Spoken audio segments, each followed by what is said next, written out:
Hello, I'm Emily Montgomery. Welcome to the October Investment Outlook webcast. Joining us today is report author and Fidelity Investment Director, Tom Stevenson. Hello, Tom. Hi, Emily. Now, this is the last webcast of 2020, which has, I think, turned out to be a very different year than we all probably expected at the start of it. We've been dealing with extraordinary events and living in highly uncertain times for the best part of a year now. Yet the pandemic and even Brexit as we go into 2021 are still dominating. Tom, uncertainty has been a theme in these webcasts for some time now. How has it been looking ahead to the next 12 months at this particular point in time? Well, I mean, there's always uncertainty when you look forward, but clearly this year has been a very unusual, extraordinary year. And as we come into the final 3 months of the year, the uncertainty is as great as ever. You mentioned Brexit there. We've got the evolving pandemic. We've got the US presidential election coming up. So, even with only a few weeks left of the year, there's still an awful lot to think about. Okay, now a quick reminder that these are Tom's views of the market and it shouldn't be taken as investment advice, but as guidance, so do bear that in mind. Now we're about to hear Tom's analysis of the global markets and the key asset classes over the next 12 months. But this is also, of course, an opportunity for you to ask your questions. Now we aren't taking questions live during this webcast, but we did ask you to submit your questions in advance, and I'm pleased to see that so many of you have done just that. Now, just before we get to those, though, let's hear Tom's views on the current outlook for investors. This is the third of our quarterly investment outlooks that I've presented from home, and the pandemic is still very much front and center of investors' minds. The progression of the coronavirus around the world has, however, not been even, as this chart shows. Made in China, it may have been, but its impact has been considerably greater in Europe and the Americas, both north and south. More than 80% of infections have been in those regions, despite them accounting for around only a quarter of the world's population. Africa has, for once, been given a break. The impact may have been similar on either side of the Atlantic, but the market response has been very different, as we can see here. The US stock market kept pace with the initial fall over here, but its recovery has been much quicker and stronger. We know why, of course. No big tech stocks driving the UK market higher, and more to worry about with Brexit looming on the horizon. There's no point dwelling on whether leaving the EU is a good or a bad thing now. It's happening, but the timing could hardly be worse as the UK's second wave accelerates. From an investment perspective, this is the chart that concerns me most at the moment. The dot-com period was my first experience of really extreme valuations, but the PE ratios on this chart don't look all that different in the US at any rate. Of course, there's always this disconnect between share prices and earnings at the bottom because the market moves in advance of economic reality. But we'll be looking closely at third quarter earnings season starting this week to check that shares have not got too far ahead of themselves. Looking ahead to the rest of the fourth quarter of 2020, the US presidential election will obviously be a key driver of markets. The chart here shows the consistent poll lead in recent months for Joe Biden, but 2016 reminds us that the polls are not infallible. The main contest could go either way, and the composition of Congress is certainly all up for grabs still. The outcome matters a lot because the policy agendas of Trump and Biden are quite different. The market is beginning to price in a big fiscal stimulus after the election, but the ability to push through big spending plans will depend on whether Congress and the White House are aligned. 3 months ago, we were talking about the shape of the economic and stock market recovery. To the long list of letters we used then, V, U, W, Z, L, a new one has been added more recently. The K-shaped recovery refers to the divergence in performance between the pandemic's perceived winners and its victims. We've already talked about the US-UK divide, but there's a similar pattern between sectors and between investment styles too. Whether growth continues to outpace value is a key question for investors today. Stretched valuations may bring the growth party to a close, but in the long run, it's not PE multiples which drive returns, but earnings. The ability to deliver reliable earnings growth through thick and thin is worth paying up for within reason. Quality has always been a focus of our fund recommendations, and I've been cautious about taking too much of a contrarian value approach. Even with that growth bias, this has been a difficult year for our fund picks. The two Fidelity funds we recommended last December, Global Dividend and the Select 50 Balance Fund, have recovered all the ground they lost in the spring, I'm glad to say. But the Lion Trust UK Fund and Artemis Global Emerging Markets have got some catching up to do. Okay, let's look at the main asset classes now. Shares have been driven in large part this year by fiscal and monetary stimulus, and they continue to benefit from the expectation that there's more to come. The scale of the policy response has been unprecedented, leaving behind the authorities' reaction to the financial crisis and earlier episodes like the Great Depression. Lessons have certainly been learned, even if the consequences, inflation in particular, remain unclear. This chart shows how money supply has ballooned in the past dozen or so years. It's hard to think that the purchasing power of money won't suffer as a result. But that's probably a problem for another time. In the short run, more stimulus will leak into asset prices. A good indication of investor sentiment can be found in the bond market. The compensation demanded for taking on default risk is a guide to the market's broader risk appetite. And as you can see from this chart of the difference between the yields on more and less risky companies, investors' tolerance for risk is all over the place this year. We started the year risk on, then ran for the hills before central bank support raised our hopes again. More recently, investors have started to worry once more. At today's yields, there's little prospect of either income or capital gain from bonds, so their main attraction is diversification in a balanced portfolio. When it comes to income, one of the remaining reliable sources is the commercial property market. Here too, though, there's plenty to worry about, as I've illustrated with a bit of lateral thinking in this chart. It shows the inflation rate in men's formal clothing, a nice illustration of the fact that office workers sitting at home don't tend to dress up in the same way. It's an indication of the fact that white-collar work may never look the same again, and that means permanent changes in demand for office accommodation. Retail property, we already knew, was in crisis. So the income from real estate is not without significant risks.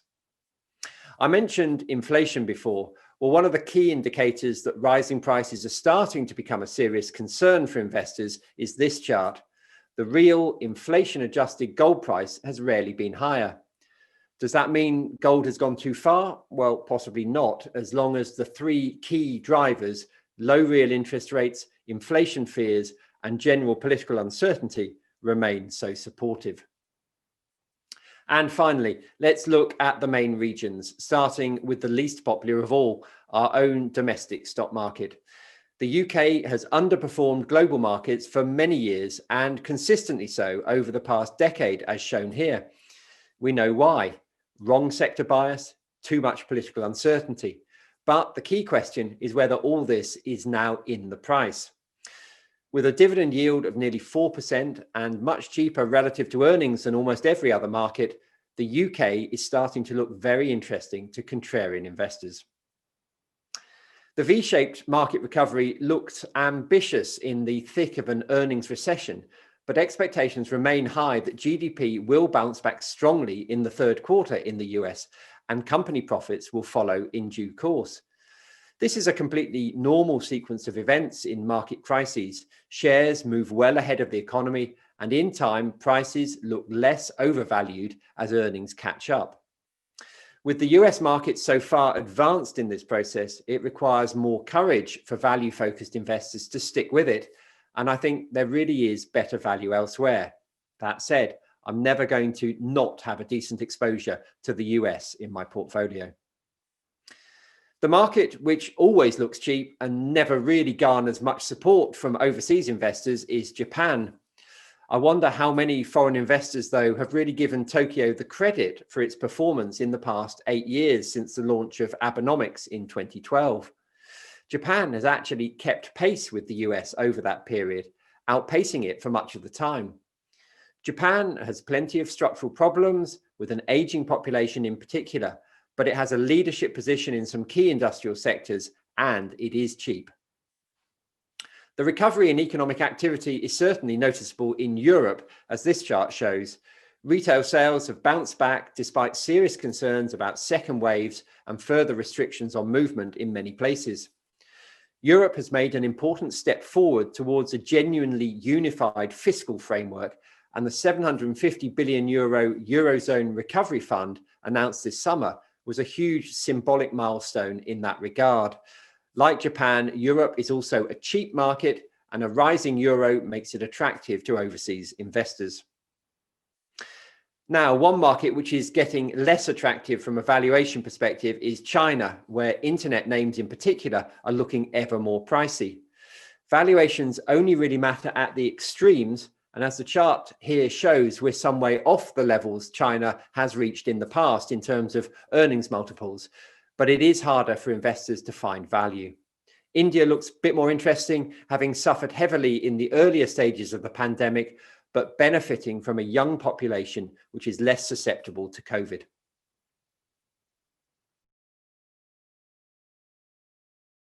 Welcome back. Okay, let's get started with the questions. Now, first question for you, Tom. It says here, my wife and I have been investing with Fidelity since the late 80s. We are now in our mid-70s with all our savings in bonds and equities.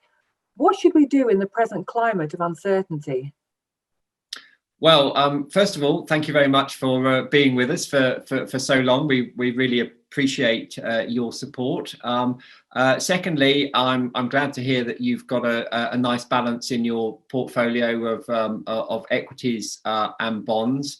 I mean, as I said in my my update there about bonds, I mean, the income and the capital gains prospects for bonds are not particularly great at the moment, but they do provide a nice balance, a cushion against the volatility which is inevitable with the stock market. So that's good. But I talk a lot about diversification, and you know, I don't think you can be too diversified at the moment. So you might want to think about you know, adding in some other uncorrelated assets, maybe like a bit of gold. At the moment, I mean, there are starting to be some fears about inflation. Maybe we'll talk about that later. But you know, bonds and equities, good core, good you know, basis for a portfolio. But you know, some more diversification wouldn't harm either. Okay, next question here. Looking at the UK, sort of what sort of proportion of your portfolio should be in the UK. It says, I appreciate you can't give specific investment advice, but I'm keen to know what sort of proportion of a UK-based investor's portfolio should probably be held in UK stocks and funds in the next 12 months, given all the uncertainties of COVID and the Brexit outcome. It's a really important question for a lot of people, you know, watching this, because based in the UK, you know, many people will probably have a preponderance of UK assets. They probably do suffer a little bit from home bias and have maybe a bit too much in the UK. If you think about the UK's contribution to the global market in terms of capitalization, in terms of value, probably only about 6 or 7%. Now, you know, there are lots of reasons why, you know, people are nervous about the UK, but as I said in my comments before, I do think that the sort of pariah status of the UK market has reached such a level now that it's starting to look quite interesting. In a low rate environment, a dividend yield of about 4%, even after the dividend cuts that we've had recently, looks quite interesting. So so the answer to the question, the direct answer to the question is, you know, maybe sort of 10 to 15% would be about right at the moment, because I would be slightly overweight the UK at the moment on valuation grounds. Okay. The next question is about cash. Should I hold on to cash until things steady rather than invest in the market during the current climate? If not, where should I consider in the midterm? And they're looking at sort of 5 years or so here, Tom. Well, I mean, I would definitely encourage having a bit of cash at the moment, probably more so than normally. You know, having some cash to hand is useful if you expect volatility, because if you haven't got the cash, then you don't have the opportunity to dip into the market and take advantage of falls. And I think we are going to face more volatility in the next few months. There are so many uncertainties that we've mentioned: the election, Brexit, the pandemic, how earnings unfold going from here. There are lots of uncertainties. There are going to be ups and downs in the market, so having a bit of cash allows you to take advantage of those. Okay, got a couple of questions here, very similar, but sort of around Brexit, but asking about sort of the pound and the dollar. So one saying, where do you see the pound dollar going from here? One, in the event of some basic deal being reached with the EU, and two, if there's no trade deal. And then a general question asking about what sort of level of economic disruption we could get either way, and how will that be reflected in the currency market? So general sort of your overview, really, Tom, I think, on where you think the pound might go. Okay, so I mean, I think the pound does tend to be the sort of lightning rod of uncertainty around Brexit. It moves quickly to reflect the changing sentiment. I think where we are at the moment is we've been at this level for quite some time. I think if we do start to get signs that a deal is happening, and I think that my instinct is that there will be some kind of a deal. There will be some kind of a fudge.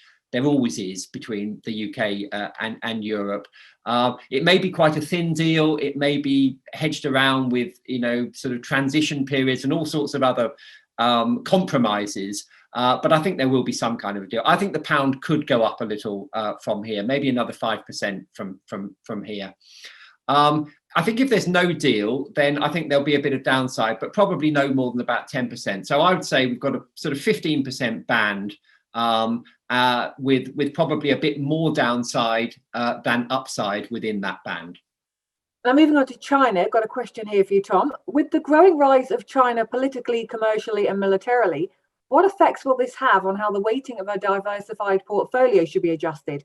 Would the MSCI World be a more prudent benchmark for a changing world where the focus towards the East accelerates? What are your views on that? Yes, I mean, clearly, China is becoming more important and has been becoming more important for many years. I mean, I think in the long run, you are probably going to want to have more of an exposure to Chinese stocks than you have in the past, and that is becoming easier. And the benchmarks are beginning to reflect that. You mentioned the MSCI index there. It is beginning to reflect more of a contribution from China than it has done in the past. So the long-term trend is to have more exposure to China as it becomes more important in the global economy. I think in the short term, and I mentioned this in my comments earlier, I do think that the Chinese market has done pretty well this year. It's becoming a little bit expensive. Certain parts of the Chinese market, the bits of the Chinese market which actually people are most enthusiastic about, the sort of the internet economy side of things in China, is starting to look a bit pricey. There's another end of the Chinese market which is cheap, but for a good reason. The banks and the state-owned enterprises. That bit in the middle, which is where active investors find the opportunities. When I talk to our colleagues in Hong Kong, they say that actually they're thin pickings in the middle there. It's actually much harder to find value. So I don't think China is in the short term is the exciting market that it was, but over the long run, absolutely, we should all have an exposure to it. Okay, and of course, US also another hot topic for investors, especially ahead of the US elections. One question here saying, Tom, how do you think the markets will react when either Biden gets elected or Trump is re-elected? What can we expect from markets? It is important, whether it's Trump or Biden, because their policy agendas are quite different. And, certainly I think that the Biden approach would involve more spending and higher taxes. So that has an implication for markets. Probably the more important question is which way the congressional elections go, because the way the American system works is that a president's hands are quite tied because they need to get the support of Congress. So if Congress goes the same way as the presidential election, so if we get a sweep, as it's called, if the Senate and the House of Representatives and the White House all go Democrat, then I think that frees up Biden to do more of what he wants to do, for good and bad. I think, probably what the market's like is when you get a bit of tension in Washington, when there's a bit of a split, because it slightly reins in the instincts of the president. At the moment, it's looking more likely that we get a Democrat sweep. But you know what? 4 years ago, the polls were telling us one thing and we got something completely different. So I'm not going to make any predictions until November the 3rd. You just have to wait and see. Great. Thank you, Tom. Now, bringing it back closer to home. Now, of course, with interest rates perennially low at the moment, income hunters are struggling to actually get the income they need. Question here for you. Have UK income shares any chance of being back in favour anytime soon? Well, I mean, yes, I think that, this is part of the broader, out of favour UK story. I mean, the equity income sector has had, well publicised problems. But, I think in an environment of perennially, as you put it, low interest rates, and they are going to stay low, they may even go negative. The Bank of England is talking this week with the banks about their preparations for negative interest rates. In those circumstances, the sort of 3.94% yield that you get on the FTSE 100 is pretty attractive, and that is just an average. Let's not forget, there are plenty of pretty secure, robust companies offering dividend yields of 5% at the moment. That looks pretty attractive. So I think an equity income approach may well have its day again. Okay, and leading on quite nicely from that, actually, the whole sort of active passive debate. Question here saying, when we eventually move into a post-COVID era, hopefully sooner rather than later, will it be the actively managed funds that thrive more than the others, or vice versa? So active versus passive here.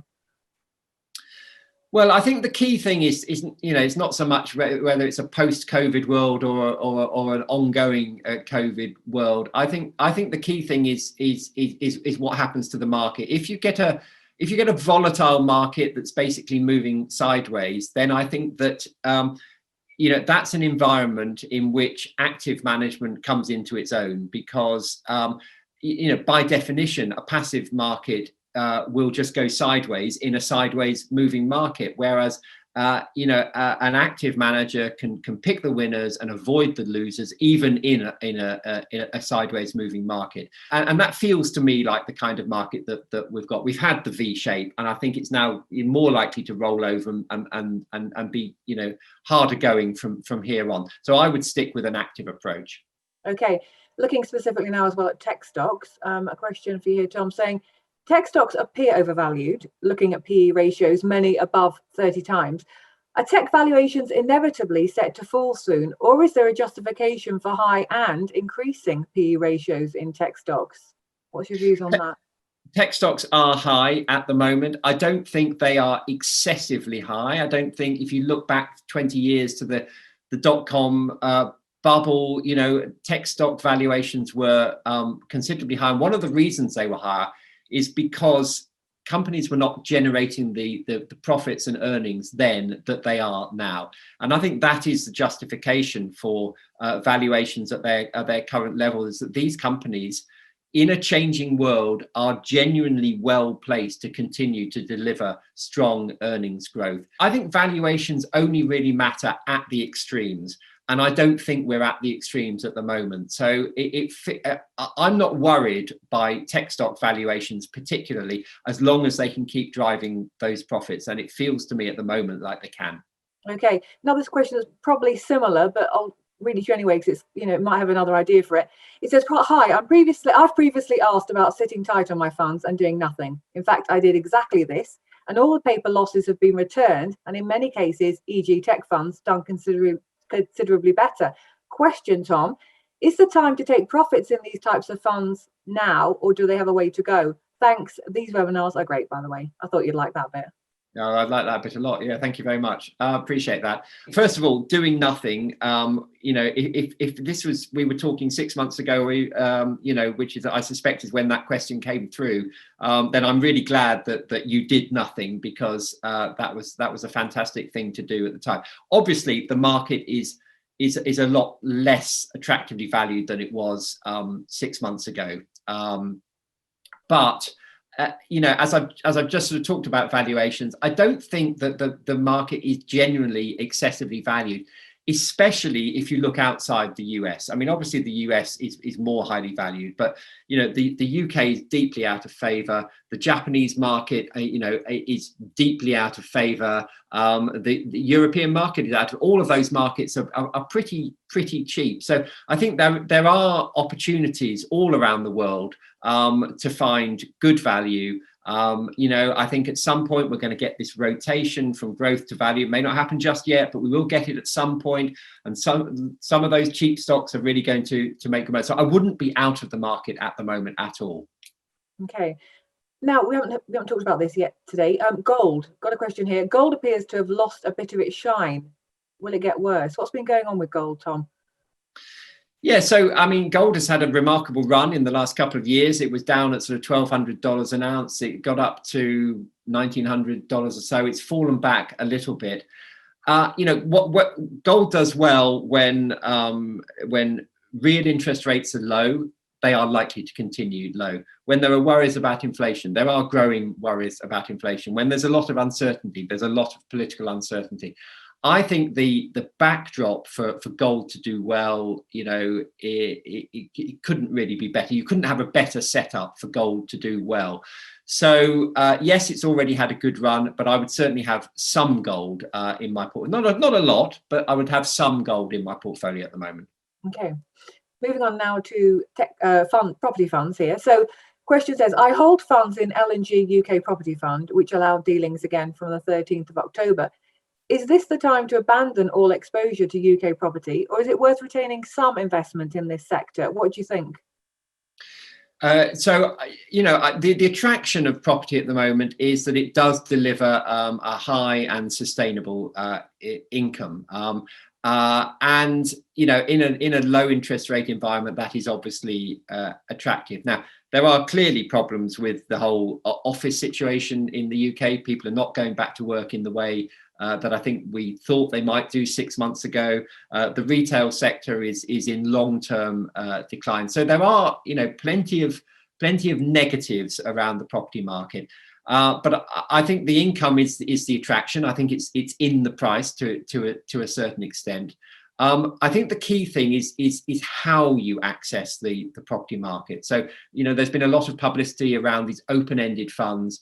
The problem with property is it's an essentially illiquid asset. And the problem with open-ended funds is they demand daily liquidity. That there is a mismatch between the two. So I think with our Select 50, our exposure to the property market is through a fund of REITs, real estate investment trusts, closed-ended property funds. That's a much better vehicle for accessing the property market, and that's what I would encourage people to do. Okay, got time for one last question. So here we go.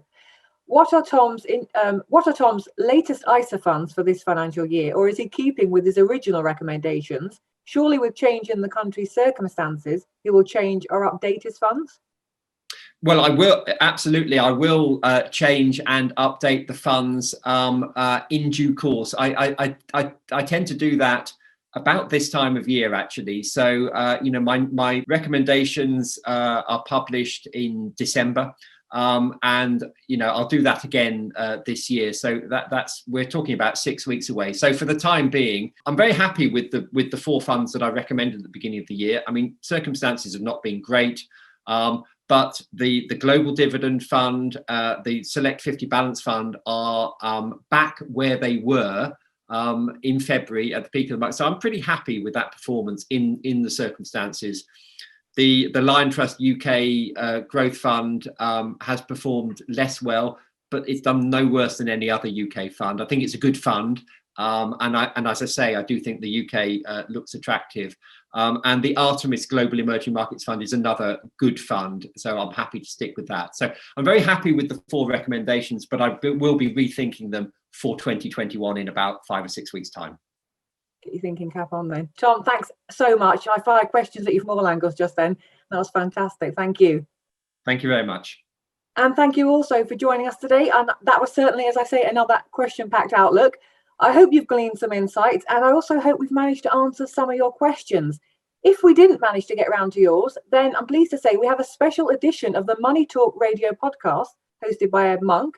Tom is going to be joining him to talk through the questions we haven't had time to cover just now.